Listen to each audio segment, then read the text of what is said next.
Okay, our speaker today is Governor Dan Walker, a native of San Diego who graduated from San Diego High in 1939. Dan's dad was a Navy chief, an all-business type, so Dan was in the Navy Reserve while he was still in high school. Went on active duty after graduation, served as an enlisted man on destroyers in the Pacific, early years of the war. In 1942, the Navy offered fleet-wide exams for 50 slots at the Academy. Dan was successful and subsequently graduated from Annapolis in 1945. Served 2 more years as a lieutenant on tin cans in the Pacific. After active duty, he married, worked his way through Northwestern University Law School, graduating at the top of his class in 1950. Became interested in politics while at law school and worked in the campaigns of Senator Paul Douglas and Governor Adlai Stevenson. One of his professors was Willard Wirtz, who on graduation recommended Dan as clerk for Chief Justice of the U.S. Supreme Court, Fred Vinson. In '51, the Navy reactivated most officers, so Dan's clerkship was interrupted by the Korean War. He was again sent to destroyer duty, this time off the coast of Korea. Later assigned to the U.S. Court of Military Appeals in Washington, where the Uniform Code of Military Justice was being reworked. This eventually led to a job as Governor Stevenson's administrative assistant in the Illinois Capitol.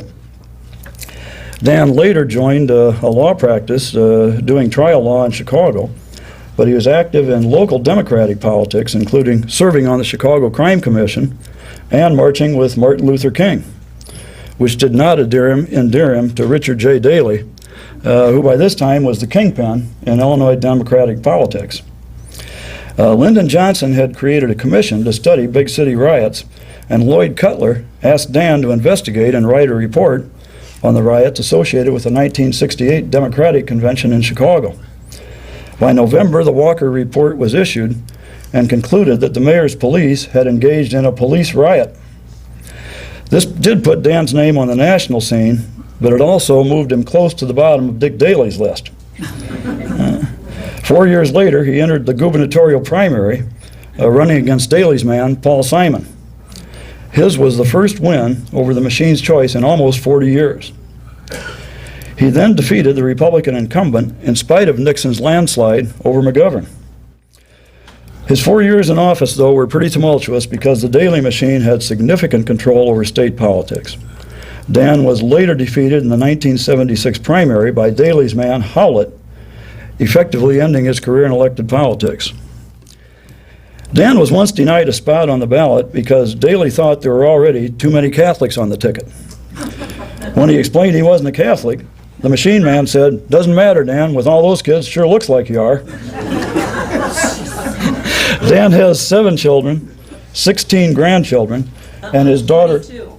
Excuse me, 20, updated the book, 22 grandchildren, and his daughter, Robbie, and her husband, Taki Okamoto, are with us today, as is Dan's wife, Lily.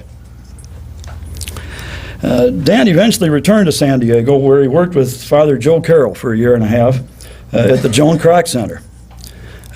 He's been writing in retirement and is the author of 6 books. 2003, he issued Home Base for Freedom, which told how San Diego became the Navy's premier port. The following year, he published the San Diego Water Story, which is a history of San Diego's quest for water, and won an award as the best book about San Diego. This was followed last year by his autobiography, The Maverick and the Machine, which details how his life was shaped and affected by his experiences in Illinois politics. Dan's topic today is political corruption. He's seen plenty of it up close, and he has some ideas on specific remedies. He'll welcome your questions at the end of his prepared talk, and so let's give Governor Walker a warm Osher welcome.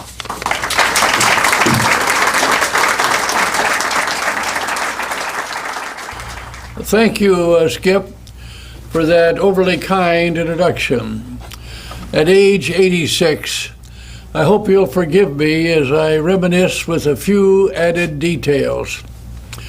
I was a kid right here in San Diego during the Depression years.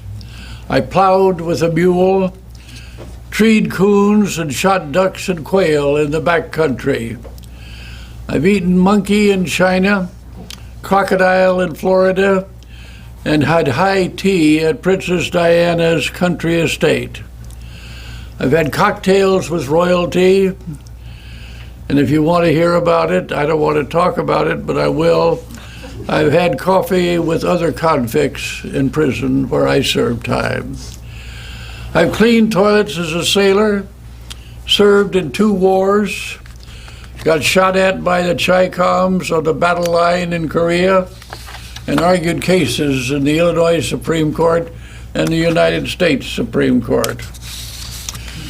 I've served as a lowly precinct captain in that Chicago machine and was seriously mentioned as a presidential candidate. I've taught in universities and authored 6 published books. My father was a sailor and a colorful East Texas character. He'd say it this way: folks I've been around besides on a Ferris wheel. You'll find all the ups and downs of my life, good and bad, in my unvarnished, and it is unvarnished, memoir. Governor Dan Walker tells his story, The Maverick and the Machine, now available, if you wish, at Amazon. I want to reserve, if you'll permit me, my comments on on this year's presidential race for the Q&A session. First, I want to share with you some very serious thoughts, folks, about money and politics. Aren't you shocked at the amounts of money involved in this race? I am. I think it's almost obscene. One candidate boasts of having close to $100 million in cash on hand right now. Even worse, I think, is the media praise for fundraising success, as if we should vote for the guy that raises the most money. The clear implication of that is, I'll say it this way, that the presidency can be bought. The guy on the street knows from his gut the power of money in politics. He may be overly cynical by saying that they're all on the take. But there's too much truth in this crude assessment. The plain fact is that our political system is seriously flawed by money, and I'll make that even stronger, corrupted by money. Money has not always been a major factor in presidential campaigns. Handbills were very cheap in the olden days. Presidential candidates campaigned from their rose gardens or from their front porch. The paid newspaper advertising was very rare. Television has changed everything. It opened a Pandora's box with its power to sway voters. TV advertising now slurps up well over 50% of the budget in every campaign for major office. Most of this goes for those irritating 30 and 60-second spots. They constantly harass us with them. You see them all the time. Everyone says that they hate them, but I have to say this: they wouldn't be there if they didn't have an effect, and they do. Of course, commercials have always been pushed in our faces by TV, and we do heed some of them, but we tire quickly of those political spots that tell us nothing of substance really about the race. If you're a political junkie, and I freely confess to being one, the studies show that the higher educated people, like this audience, are actually more responsive to those political spots than those people with only a high school education. True. Why? That's because we follow the campaigns and we listen to those spots with only one ear perhaps, but we do listen to them. Those who just go to the fridge for another beer, they don't listen to them at all. And therefore, they do not get the subliminal message that is present in all of those commercials and is quite often very powerful, whether we like it or not. This year, untold millions of dollars have already been spent on those TV commercials. And that money must come from just one place, and that's the political contributions. And as the old saying goes, folks, thereby hangs my tale. There are no free lunches in politics. People don't give up their hard-earned money without expecting something in return. Sure, they do in church, but just as politics ain't a beanbag game, it also ain't your Sunday church. There's a wide range of the somethings in return. Many people believe firmly that their party's candidates will bring better government, and they back that up with their dollars. People contribute to individual candidates for the same reason. There's nothing wrong with that. It's essential to our democratic system. But let's cross the line to what I call issue-oriented money. Specific causes, and not just general government, are the beneficiaries. Something specific is both expected and hopefully returned. For example, cleaner rivers, improved health care, you name it. Or take the guy who gives to a candidate for the legislature because he or she is pro-union or pro-business. A tangible result in lawmaking is expected. Those contributions are both criticized and praised because you can do as some people do and may call a candidate who takes them bought by the unions or owned by big business. But most people who give money for that reason aren't really bought or owned. They just believe in that philosophy. But overall, this flow of money is viewed by most people as, acceptable political action. But then let's take the case where the benefit becomes even more personalized, making contributions to get personal interest legislation, tax loopholes, for example, and we don't like that. And then there's jobs. Boy, do I know about that. As governor, I cannot tell you how many times my chief of staff came to me with a fervent plea. Dan, we gotta get this legislator's kid a job. It's only a janitor job. That guy that wants it is chair of the Senate committee where one of our key bills is bottled up. It's our bill or his job, a janitor job. What do you do? Saying no to that guy is damned hard to do in that situation. Here's another one. Election day is 2 weeks away, and you're up against the wall. Your opponent is ahead of the polls, and there's no money for TV commercials, or for that matter, no money to pay the staff. A man walks into your office, and he says, I've got a very big check for you, Dan, for your campaign. All I want is a no-salary position on one of those numerous boards, one of those honorary jobs with nothing to do. I just want that framed certificate with a gold seal on it to show to my kids that I did something worthwhile. That happened to me exactly as I have related it. Come on now, be realistic. What would you say to that guy in that situation? Many candidates for the presidency have made those kinds of decisions, like when the job sought was an ambassadorship to some small country, and he too may have been desperate to get elected. It's a lot easier to say no, easier really, where the contributor wants a lucrative contract or a seat on a board that grants licenses or special privileges. I called that pay to play, and I wouldn't play when I was governor. That's one of the reasons why I served just one term. Today, folks, pay to play is rampant from one coast to the other coast. Many have said that money is the mother's milk of politics. The cynics shortened that to just 2 words: money talks. Money talks.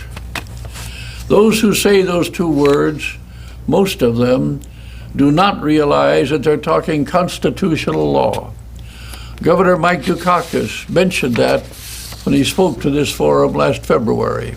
Yes, the United States Supreme Court has held that First Amendment free speech covers that mother's milk. Not one person in 1,000, I'll wager you, realizes this fact.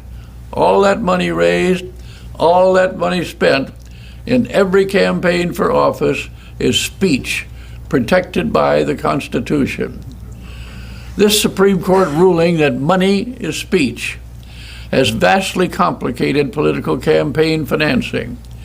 Every candidate today, every single one, must have an expert consultant on the staff or hired from the outside to advise the candidate on money raising. And there has resulted a mountain of laws and regulation. Now, when I say vastly complicated, I mean just that. Just two key decisions, two decisions of the United States Supreme Court. All these pages right here, over 300 pages, just two decisions of the Supreme Court.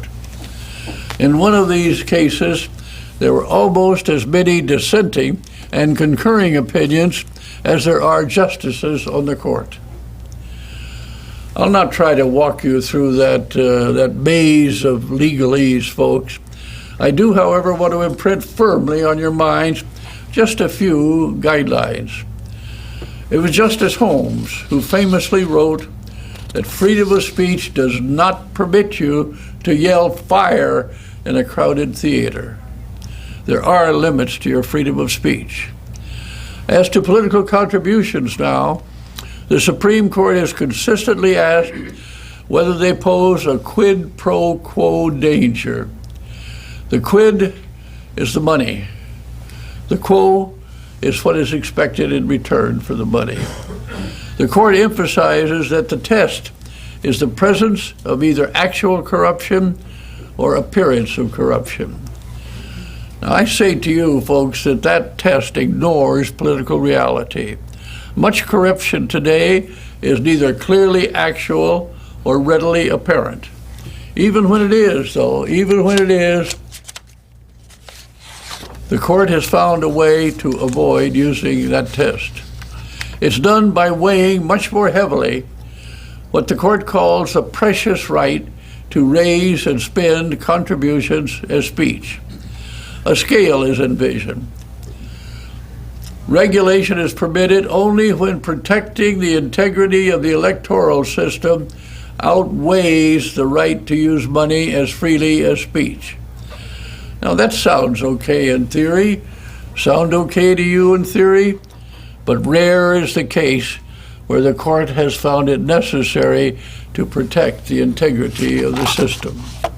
Free speech wins almost every single time. Mostly the court gives lip service to protecting the interest that is called the integrity of the system. It's called valid or even praiseworthy. But the need to treat money as speech is placed even higher. That's vital, says the Supreme Court. In short, the court is very quick to find infringement of free speech, but very, very loath to uphold any regulations. The court says it must view any campaign finance reforms with the utmost skepticism. They must be subjected to the strictest scrutiny, and those are the court's words. One of the few they've upheld is the prohibition of extremely large contributions. Here, the court quite properly finds an appearance of corruption. Well, that's an easy one to me. When the village dog catcher candidate takes $1,000 contribution, the appearance of corruption is pretty damned easy. Also, a federal limit of $3,000 on the size of contributions was upheld a few years ago. But it was easily avoided, folks, by what's called bundling. The corporate CEO just asked his subordinates to cough up $3,000 each. Naturally, very few refuse to cooperate. The boss then curries favor by bundling all those checks, and then he hands them to the favored candidate and gets the benefit from it. In Chicago, it's easy for me to see that boss capo of the outfit, the mob, telling all his mafia soldiers, kick in $3,000 each. And then they're all bundled and given to the candidate favored by Mayor Richard Daley. Real-life politics, however, is unfortunately rarely as simple as those examples. There's a wide variety of ways in which corruption occurs.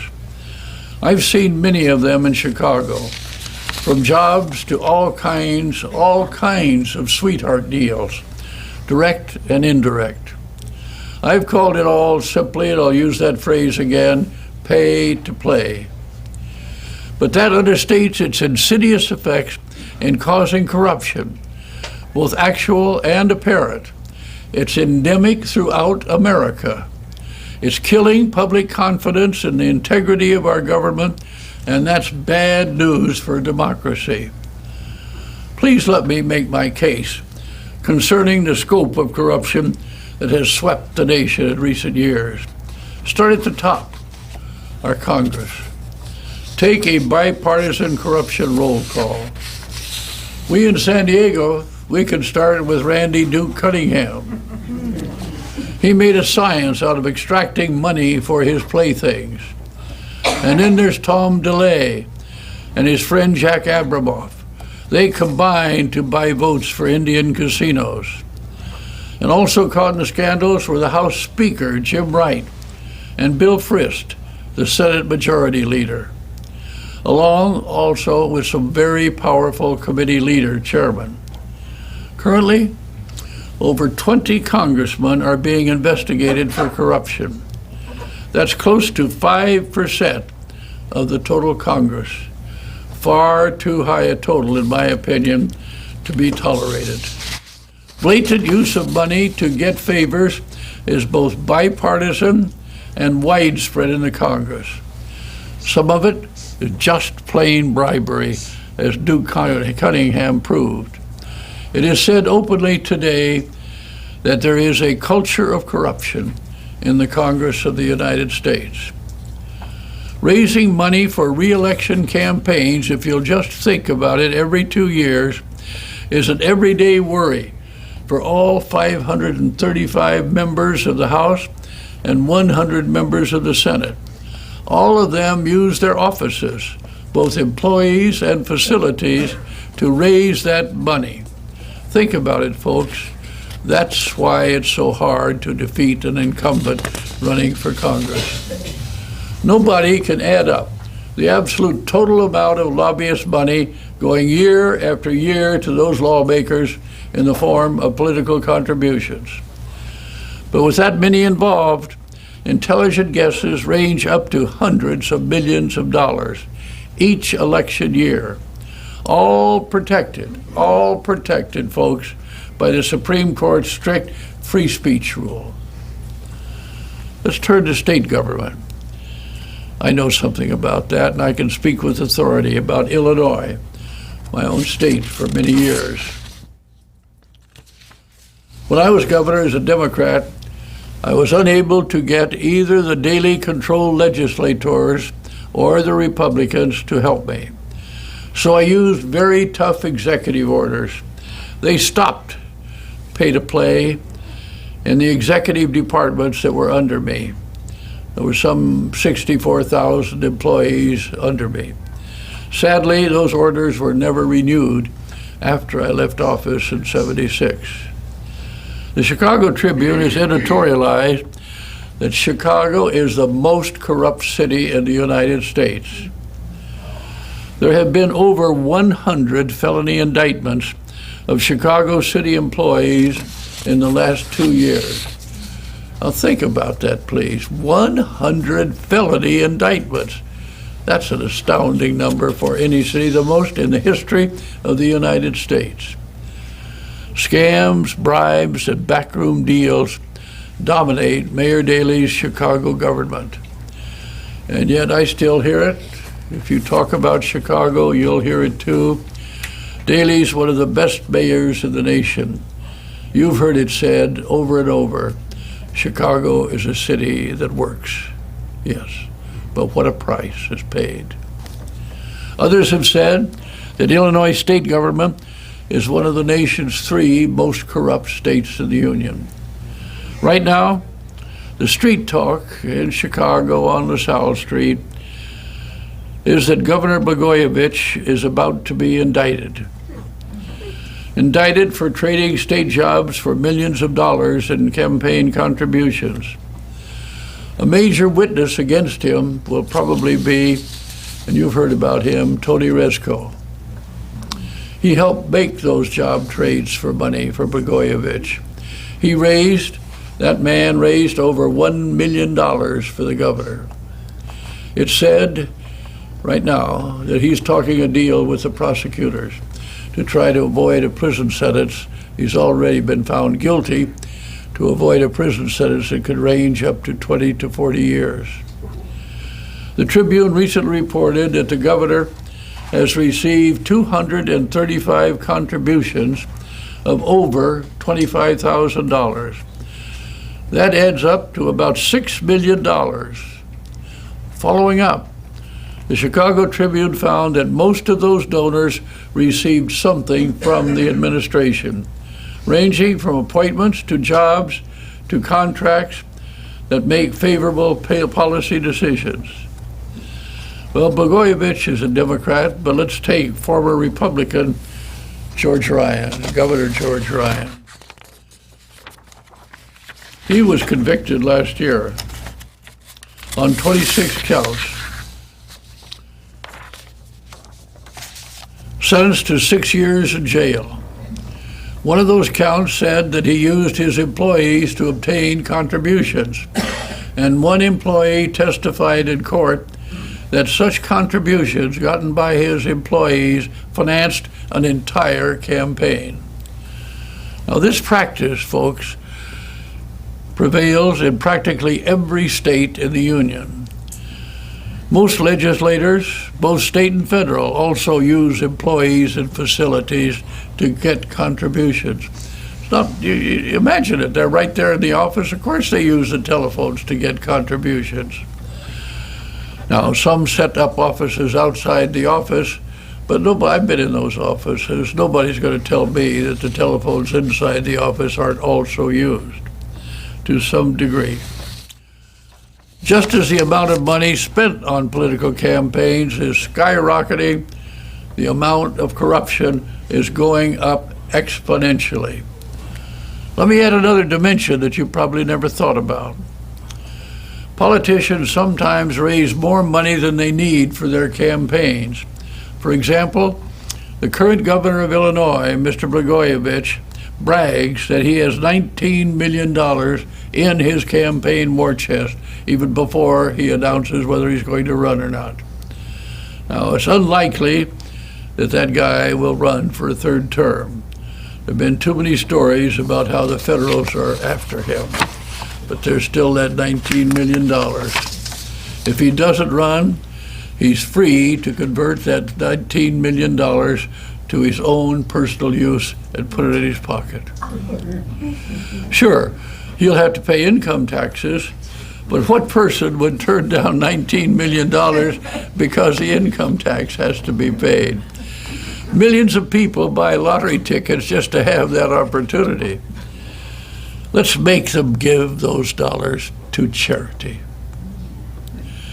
Many of the scandals I've described are localized, so the rest of the nation is unaware of them.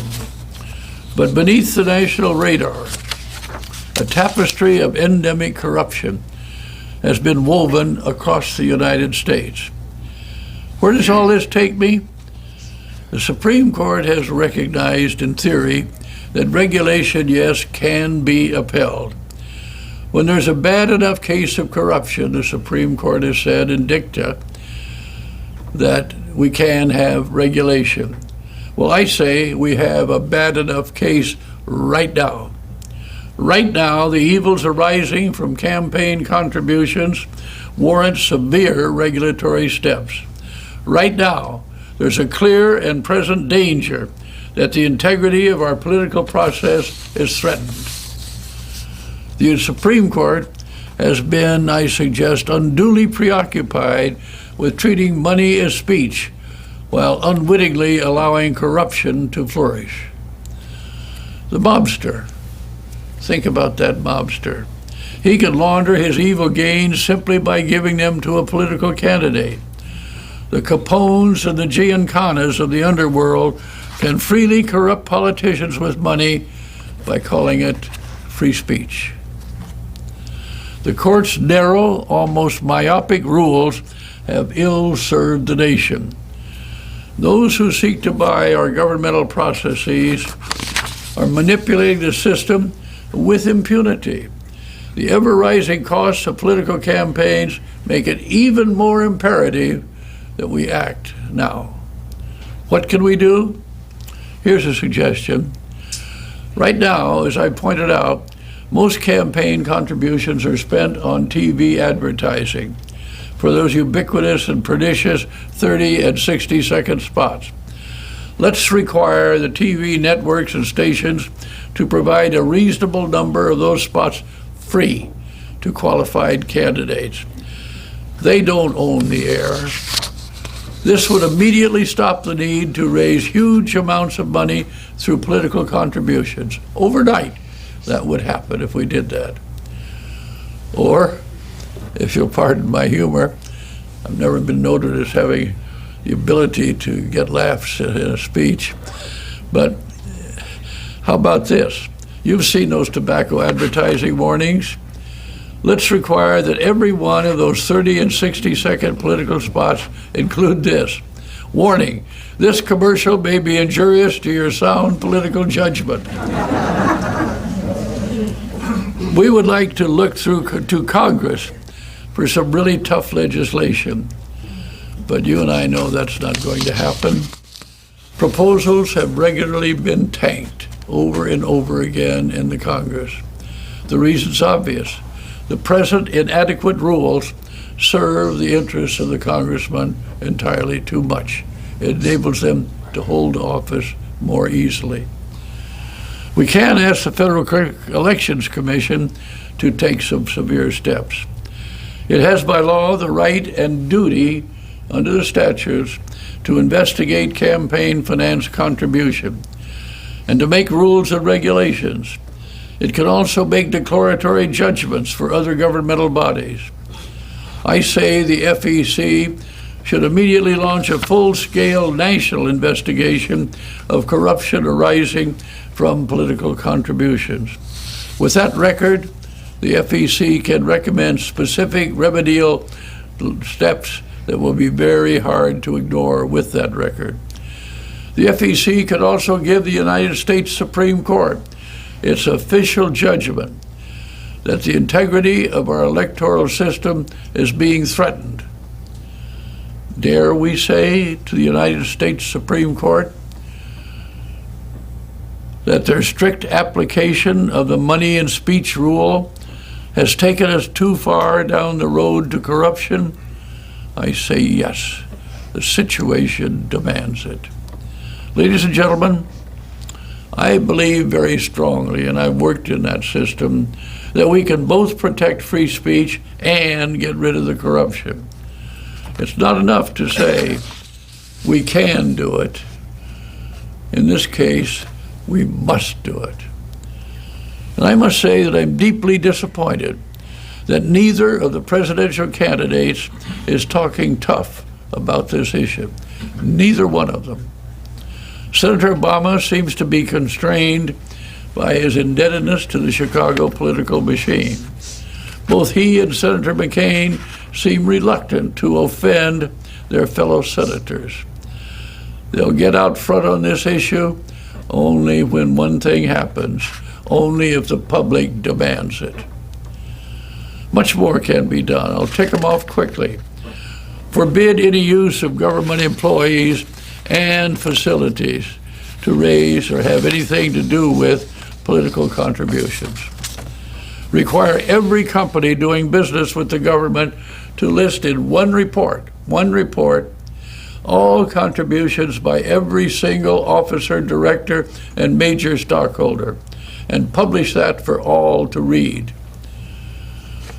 Here's a tough one.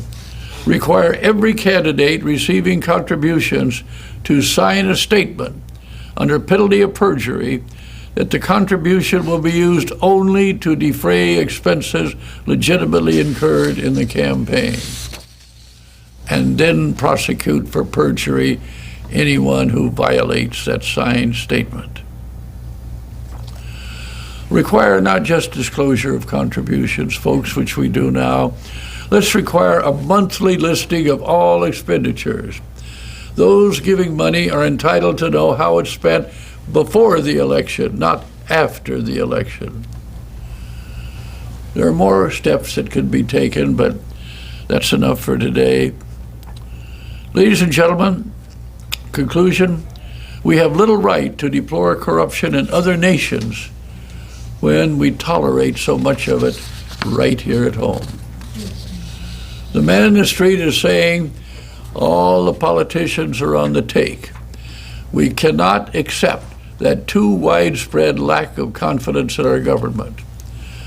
One of the greatest problems I think that we have in this nation today is the widespread cynicism about our government. Listen to this one. A prominent Chicago politician said this just last week. Why would anyone bother to go into politics if he couldn't throw a little business to his loved ones? That's pretty sad. I believe that it is possible to avoid that. That's a very uncomplicated way to look at things. I've heard too many politicians say, if everyone already believes that I'm crooked, then I might as well cut a few corners myself. Somehow, folks, somehow, we must awaken the nation. Campaign contribution is getting out of hand, the corruption that arises from it. We simply must demand that our elected and appointed officials act tough, and I mean really tough, to control this outrageous situation. Thank you.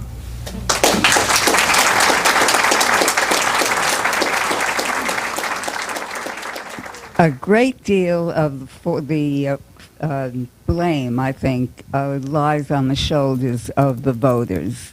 When they are asked whether they would agree to $1 or $2 or whatever the figure be taken out and of their taxes and applied to campaign contributions, they vote no. Now, this is the ultimate solution. You can raise a great deal of money in that way, divide whatever is raised between the candidates, and insist that no more than that be spent. Well, I like that approach, but I say again, let's couple that with a demand or the requirement that the TV give free commercials to qualified candidates. That'll cut way down the amount that has to be raised. So let's do both of those things. Governor Walker, so much corruption has been uncovered by the press in the past. They've had investigative reporters, but the press, the newspapers, are sinking every single day. Isn't that going to even make corruption a lot easier now with the demise of the newspapers? Weren't they an important factor? Yes, the newspapers are, but that opens up a whole Pandora's box that I wish I had time to devote here. I don't think the newspapers have done the job that they should have done and could do in terms of controlling corruption. But the plain fact of the matter is that most people get their news not from the newspapers, they get it from television. So in the guts of the matter are, folks, that it doesn't really matter how much the columnists and the newspaper reporters write, because the American public looks at that tube and it gets its information about what's going on in the system from television. Sure, those of us who read the newspapers, I do, you do, probably every person in this room, but 90% of the American public does not. And so while it'd be very nice to talk about how great the newspapers could do, the fact of the matter is that people won't read. Even those that take the newspapers, the studies show, read the headlines. And if you have a long story that gives you the details, which you've got to have because the devil is always in the details, and the details in those stories just don't get read. All you have to do is look around you today. Everything is fast and short. I hate blogs myself. I hate that kind of thing because it reduces intellectual intercourse to the lowest common denominator. And that's what's happening out there. People simply won't read enough in order to get well informed. So we got to beat them at their own game, and we can by getting a hell of a lot tougher than we are right now. Yes, sir. I worked in Washington, and I was in and out of Cunningham's office as a lobbyist for education. In the years that I was there, Cunningham was just an average congressman, and he was being our congressman, of course, we worked with him a lot. But when he got moved over to the appropriations process, was the opportunity, all of the stuff that he did was tied to that appropriations process from the military side of things. I would think on your list of reforms is somehow putting the bright line between the legislator and the awarding of contracts, some way of preventing them from influencing in the process or on departments of that sort of thing. But just one quick note, the lobbyist I knew was connected with people in Chicago, and he told me that the Daily Machine got a lot of its funding out of the concrete contracts, that you build an awful lot of stuff in Chicago out of concrete. Well, that last point is very, very true. One of the nails I put in my own coffin was killing, and I did kill it, what's called a crosstown expressway that Daley wanted, which would be an expressway, concrete expressway that would run from the south to the north of Chicago. And the only use I could see for it was to make it 15 minutes easier for people to drive from the north suburbs to the south suburbs, and tore up a lot of homes and spread a lot of concrete and helped a lot of those people you're talking about. I can't tell you how bad the highway construction corruption is in Chicago. Going back to your other point, it's extremely valid. Do you remember what Ike said, Dwight Eisenhower, when he left office and he warned about this corruption that comes out of the military-industrial complex? That's exactly what you're talking about. Sure, it's there. People are human. How many times do you think I was tortured by the easy way to get money? Let me give you one example. IPO. When somebody has a corporation that's going to go public, and initial public offering is made, and then in those days, in the 70s and the 80s and the 90s, the people who got in on the ground floor and got that stock from their brokers made a hell of a lot of money. And that was an easy way. Joe, who likes the governor, he calls up the governor, he says, "Governor, you want to really make some money? Then talk to your broker and I'll see that you get your broker gets X thousand shares of this new IPO that's going to come out. And all you have to do is tell your broker and buy some. That's all. I mean, you don't have to do anything. Just buy some of this stock and get your share of it. Nothing wrong with that. Governors did it all across the country. I didn't. I'm proud to say that I left office as governor with far less money than I had when I took office. There's a paradox in this corruption. Survey after survey have shown that people deplore corruption in politics, but yet when asked about their own representative, they back their representative and send them back to office over and over again. And on the other hand, they decry the corruption. So you have a paradox here, and how do you deal with that? Well, as one of the prominent politicians once said, all politics is local. And what you said bears that out, that people will vote for their congressman even when they think he may be corrupt. I don't have anything to say about that except that it's there. And let's say that it doesn't prove true in all cases. In fact, it doesn't prove true in a majority of cases. In a majority of cases where a congressman is nailed, really nailed, he doesn't get reelected. But there are some that are borderline where it does happen. And let me just say this on that subject. I'll be philosophical now because it's the only way you can answer a question like that, which is a damn good question. And that is to say that over the course of this nation, in our 200 odd years of existence, the American people, by their voting, have made the right decisions when it really counted. And I need only go down the line with you from George Washington through Abraham Lincoln, through Teddy Roosevelt, to Franklin Roosevelt, to Ronald Reagan.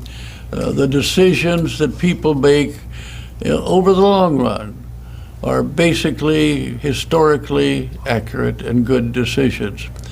And it's the beauty of our system, even though the system has these bad things like you just mentioned, where we're going to excuse our local congressman. A little off the subject, but as a long-term resident of the most corrupt city in the nation and also a Naval Academy graduate, what can I do, what can we do about Mayor Daley? Anything? No.